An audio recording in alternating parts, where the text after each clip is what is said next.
শুভেচ্ছা। বাঙালিয়ানের প্রদেশের সংবাদে স্বাগত। শুরুতেই শুনে নিচ্ছি সংবাদ শিরোনাম। পাল্টে যাচ্ছে দেশের যোগাযোগ ব্যবস্থা, জীবাশ্ম জ্বালানি থেকে ইভির দিকে ঝুঁকছে সরকার।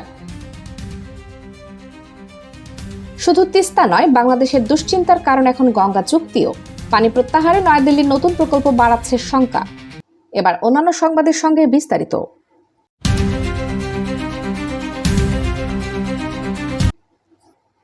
বদলে যাচ্ছে দেশের অটোমোবাইল খাত। জীবাশ্ম জ্বালানি নির্ভর পরিবহন ব্যবস্থা থেকে ধীরে ধীরে বৈদ্যুতিক ও হাইব্রিড যানবাহনের দিকে ঝুঁকছে সরকার। আসন্ন 2026-27 অর্থ বছরের জাতীয় বাজেটকে সামনে রেখে সরকারের বিভিন্ন সিদ্ধান্ত, জাতীয় রাজস্ব বোর্ডের প্রস্তাব এবং শিল্প সংশ্লিষ্টদের বক্তব্যে স্পষ্ট, বৈদ্যুতিক গাড়ি EV, hybrid, plug in hybrid, battery উৎপাদন ও স্থানীয় সংযোজন শিল্পে ব্যাপক কর এবং শুল্ক সুবিধা দেওয়ার আলোচনা চলছে। গত 3 মে প্রধানমন্ত্রী তারেক রহমানের সভাপতিত্বে মন্ত্রিসভার বৈঠকে নতুন বৈদ্যুতিক যানবাহন আমদানিতে বড় ধরনের কর সুবিধা অনুমোদন করা হয়। অন্তত 17 আসনের বৈদ্যুতিক বাস এবং 5 টন বা তার বেশি বহন ক্ষমতার বৈদ্যুতিক ট্রাক আমদানিতে মাত্র 15% ভ্যাট আরোপ করা হবে। একই সঙ্গে এসব যানবাহনের উপর কাস্টমস ডিউটি, রেগুলেটরি ডিউটি, সম্পূরক শুল্ক, অগ্রিম কর ও অগ্রিম আয়কর পুরোপুরি মওকুফ করা হয়েছে। গত 30 এপ্রিল স্কুল, কলেজ ও বিশ্ববিদ্যালয়ের শিক্ষার্থীদের পরিবহনের জন্য ব্যবহৃত বৈদ্যুতিক বাস আমদানিতেও সব ধরনের শুল্ক এবং কর প্রত্যাহার করে NBR. Electric vehicle industry development policy 2025 নামে প্রস্তাবিত নীতিমালার স্থানীয় উৎপাদনকারীদের জন্য কাঁচামাল ও যন্ত্রাংশ আমদানিতে প্রায় 1% সম্পূরক শুল্ক আরোপের সুপারিশ করা হয়েছে। পাশাপাশি স্থানীয় ইভি নির্মাতা প্রতিষ্ঠানগুলোকে 2040 সাল পর্যন্ত আয়কর ছাড় দেওয়ার প্রস্তাব রয়েছে। প্রস্তাবিত নীতিমালায় বলা হয়েছে, স্থানীয়ভাবে উৎপাদিত বৈদ্যুতিক যানবাহনের উপর মোট করের হার প্রায় 33% সীমাবদ্ধ থাকবে। অন্যদিকে সম্পূর্ণ আমদানি করা বৈদ্যুতিক গাড়ির ক্ষেত্রে এই হার প্রায় 89%। এছাড়া ইভি নিবন্ধন ফিতে 50% ছাড় এবং 2030 সাল পর্যন্ত নিবন্ধন ও ফিটনেস সনদে অগ্রিম আয়কর মওকুফের প্রস্তাবও রয়েছে। নীতিমালায় আরও বলা হয়, বৈদ্যুতিক গাড়ি কমপ্লিট বিল্ড আপ সিবিইউ অবস্থায় আমদানি শুল্ক 89.08% থেকে কমিয়ে 37% করার প্রস্তাব করা যেতে পারে। দেশে এ ধরনের গাড়ির সংযোজনের জন্য যন্ত্রাংশ আমদানির ক্ষেত্রে শুল্ক হার 15.25% করার প্রস্তাব করা হয়েছে। এছাড়া লিথিয়াম আয়ন ব্যাটারি তৈরিতে শুল্ক হার প্রস্তাব করা হয়েছে 26.20%। খসড়া নীতিমালায় বৈদ্যুতিক গাড়ি কেনার ক্ষেত্রে ব্যাংক ঋণের সীমা বাড়ানোর সুপারিশ করা হয়েছে। প্রস্তাব অনুযায়ী নতুন ইভি কেনার ক্ষেত্রে গাড়ির মূল্যের 60% পর্যন্ত ঋণ পাওয়া যাবে এবং ঋণের মেয়াদ হবে 8 বছর। বাংলাদেশে 2015 সালে বৈদ্যুতিক গাড়ির নিবন্ধন শুরু হলেও প্রথম দিকে বাজারে তেমন সাড়া ছিল না। তবে সাম্প্রতিক বছরগুলোতে নিবন্ধন বাড়তে শুরু করেছে। বিশেষ করে 2022 সালে বৈদ্যুতিক প্রাইভেট কারে কর ছাড় দেওয়ার পর থেকে আমদানি বাড়তে থাকে। এনবিআর এর তথ্য বলছে, 2023-24 অর্থ বছরে সম্পূর্ণ সিবিইউ গাড়ি আমদানি হয়েছিল 77টি। 2024-25 অর্থ বছরে সেই সংখ্যা বেড়ে দাঁড়ায় 178টিতে। 2025-26 অর্থ বছরের পরিসংখ্যান এখনও আসেনি।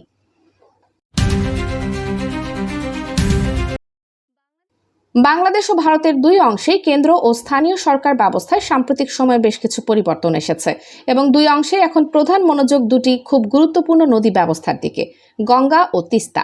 তিস্তার পানি নিয়ে তো দ্বন্দ্ব পুরনোই। কমপক্ষে দুবার এই নদীর পানি বন্টন চুক্তি হওয়ার কাছাকাছি চলে এসেও ভেস্তে গেছে। আর গঙ্গার জল নিয়ে চলমান চুক্তির মেয়াদ চলতি বছর শেষ হওয়ার কথা। বাংলাদেশে চলতি বছরের ফেব্রুয়ারিতে ক্ষমতায় এসেছে বাংলাদেশ জাতীয়তাবাদী দল বিএনপি। আবার অতি সম্প্রতি তৃণমূল কংগ্রেসকে হটিয়ে পশ্চিমবঙ্গের ক্ষমতায় এসেছে ভারতীয় জনতা পার্টি বিজেপি, যারা দীর্ঘদিন ধরে তিস্তা চুক্তি না হওয়ার একক দায় দিয়ে আসছে তৃণমূলের মমতা ব্যানার্জির ওপর। আবার এই রাজনৈতিক পরিবর্তন এমন সময়ে এলো যার মাত্র 1 মাস আগে ভারতের কেন্দ্র সরকার নদী খাত ব্যবস্থাপনার একটি নতুন প্রকল্প গ্রহণ করেছে, যা হিমালয়ের আন্তঃসীমান্ত নদী নিয়ে কাজ করবে, যার ভেতরে রয়েছে গঙ্গা ও তিস্তাও। এই প্রকল্পকে নেওয়াই হয়েছে নদী খাতের জলকে টেকসই ব্যবহারের উপযোগী রাখা। এই পরিকল্পনায় কৃষি সহ বিভিন্ন প্রয়োজনে পানি প্রত্যাহারের কথাও বলা আছে। ভারতের এই ধরনের উদ্যোগ বছরের পর বছর ধরে প্রতিবেশী দেশগুলোর জন্য উৎকণ্ঠার কারণ হয়ে দাঁড়িয়েছে। ইতিহাস বলে, ভারত যতবার পানি প্রত্যাহারের চেষ্টা করেছে তা কখনোই ন্যায্যতার ভিত্তিতে হয়নি। তবে তিস্তার চেয়ে বেশি শঙ্কা জাগাচ্ছে গঙ্গা। গঙ্গার জল পুরো বাংলাদেশের, বিশেষত দক্ষিণ অঞ্চলের লাইফলাইন, অথচ এখনও নতুন চুক্তি নিয়ে আনুষ্ঠানিক আলোচনা শুরু হয়নি। বাংলাদেশ চায় শুকনো মৌসুমে 40,000 কিউসেক পানি, যা আগের চুক্তির চেয়ে 5,000 কিউসেক বেশি। আর ভারত চুক্তির শর্ত পরিবর্তন করে ফারাক্কা পরবর্তী প্রবাহের উপর নির্ভর করে পানি বন্টন করতে চায়।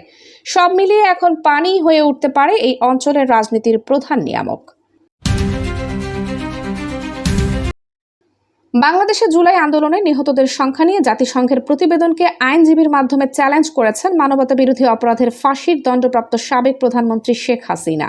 ভারতের সংবাদ মাধ্যম এনডিটিভি 29 মে শুক্রবার লিখেছে, শেখ হাসিনাকে আইনি পরামর্শদাতা লন্ডনের ডাউটি স্ট্রিট চেম্বার্স এর স্টিভেন পাউলস কেসি গত বৃহস্পতিবার জাতিসংঘের মানবাধিকার বিষয়ক হাই কমিশনার ফলকার টুর্ককে এই চিঠি দিয়েছেন। জুলাই আন্দোলনে নিহতের সংখ্যা নিয়ে জাতিসংঘের প্রতিবেদনে পরিসংখ্যানগত ভুল রয়েছে বলে চিঠিতে দাবি করা হয়েছে। গত বছরের ফেব্রুয়ারিতে প্রকাশিত জাতিসংঘের ওই প্রতিবেদনটি প্রকাশ্যে প্রত্যাহারেরও দাবি তোলা হয়েছে সে চিঠিতে। মুক্তিযুদ্ধ বিষয়ক মন্ত্রণালয়ের প্রকাশিত সর্বশেষ গেজেট অনুযায়ী 2024 সালের জুলাই আগস্টের অভ্যুত্থানে নিহতদের সংখ্যা 836 জন। পরে আরও কয়েকজনের নাম সংযোজন বিয়োজন করা হয়েছে। তবে গত বছর ফেব্রুয়ারিতে human rights violations and abuses related to the প্রোটেস্টস of July and August 2024 in Bangladesh শীর্ষক জাতিসংঘের মানবাধিকার বিষয়ক হাই কমিশনের তদন্ত প্রতিবেদনে সহিংসতায় 1400 জনের মতো নিহত হওয়ার কথা বলা হয়েছে। এই চিঠিটির গুরুত্ব এই কারণেই, বাংলাদেশের আদালতে ফাঁসির রায় হয়ে গেলেও শেখ হাসিনাকে কখনোই আইনি লড়াইয়ে নামতে দেখা যায়নি। এমনকি নিহতের সংখ্যা নিয়েও তার তরফে কিছু বলতে দেখা যায়নি। এই প্রথমবারের মতো তার আইনি টিমকে কোনো আইনি কার্যক্রমে অংশ নিতে দেখা গেল। 1981 সালের 30 মে চট্টগ্রামের সার্কিট হাউসে সেনাবাহিনীর কিছু সদস্যের হাতে গুলিবিদ্ধ হয়ে নিহত হন তৎকালীন প্রেসিডেন্ট ও বিএনপির প্রতিষ্ঠাতা জিয়াউর রহমান। তিনি মুক্তিযুদ্ধের অন্যতম সেক্টর কমান্ডার। এই ঘটনা নিয়ে বাঙালিয়ানার বিশেষ প্রতিবেদন দেখতে ক্লিক করুন আই বাটনে।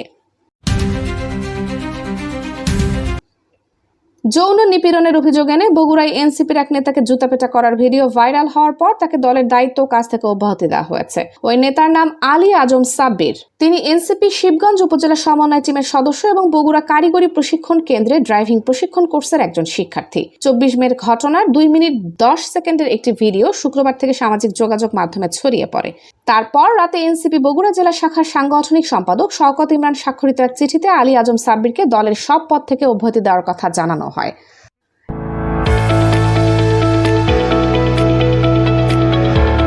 এবার শুনে নিচ্ছি বাঙালিয়ানার বাণিজ্য সংবাদ। সাভারের চামড়া শিল্পনগরীতে কোরবানির পশুর চামড়াবাহী 1683টি ট্রাক প্রবেশ করেছে। ঈদের দিন বিকাল থেকে শুক্রবার রাত 10টা পর্যন্ত রাজধানী ও এর আশেপাশের বিভিন্ন এলাকা সহ দূর দূরান্ত থেকে চামড়া নিয়ে এসব ট্রাক ট্যানারিতে আসার তথ্য দেন বিসিক চামড়া শিল্পনগরীর নির্বাহী প্রকৌশলী মোহাম্মদ মেহরাজুল মাইয়ান। তিনি বলেন, সার্বক্ষণিক সবকিছু দেখভাল করা হচ্ছে, নিরাপত্তা বাড়ানো সহ সব ধরনের প্রস্তুতি নেওয়া হয়েছে। তিনি বলেন, যত চামড়া শিল্পনগরীর ট্যানারিগুলোতে এসেছে সেগুলোর মধ্যে গরু ও মহিষের চামড়া 5,06,704টি এবং ছাগল ও ভেড়ার চামড়া 16,136টি।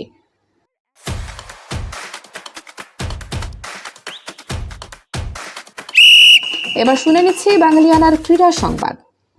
ভিয়েতনামের হুং ইয়েন প্রদেশে ডোনাল্ড ট্রাম্পের পারিবারিক সংস্থা ট্রাম্প অর্গানাইজেশন ও স্থানীয় সহযোগীদের একটি মেগা প্রকল্পের জন্য ভেঙে ফেলা হচ্ছে প্রাচীন এক সমাধিক্ষেত্র।